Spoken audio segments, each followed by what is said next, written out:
One of the keys to an effective forehand is having the correct hitting arm position at contact. We've got a shot of Frank here. This is him at contact, and what you're going to see about his arm and racket position is that his elbow is bent and his wrist is laid back. And this arm position here is commonly called the double bend, and that phrase was coined by John Yandell. Now, what Frank's going to do is, if we rewind it to the completion of his preparation, weights on the back foot, shoulder sideways, rackets all the way back, he drops the racket down, and as he begins his forward swing, he gets set in the double bend. He sets that arm position with the elbow bent and the wrist laid back.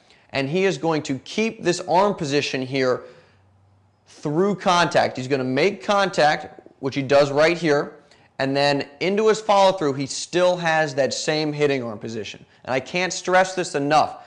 Once the racket drops down, he sets that arm position, and then his racket and his arm don't move. The relationship stays the same, and from this position, as he swings forward, he's swinging at the shoulder. The racket and the arm are swinging around as one piece.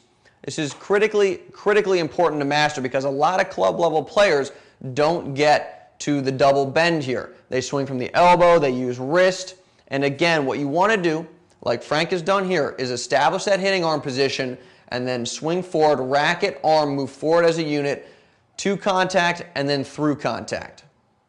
One other point I want to highlight is that there is some flexibility in terms of how much bend you can get in your elbow when you establish your hitting arm position. To my right, we've got Frank, and then right here we've got Oliver. We're going to play these guys forward to their contact points, and what you're going to see is that Frank has much more bend in his elbow than Oliver does. And that's fine. Again, the key is to establish the hitting arm position and keep that position to contact. What you're going to see with Frank here, again, he's got a really bent elbow. Some players nowadays have virtually a straight arm. They have their wrist laid back like Frank and Oliver do, but again, the arm is pretty much straight. And there are advantages to a straight arm, there's advantages to a bent arm. We're not going to get into detail about what those advantages and disadvantages are in this video, but again, the key is to establish the hitting arm position as you swing forward to contact, and you keep it at and through contact.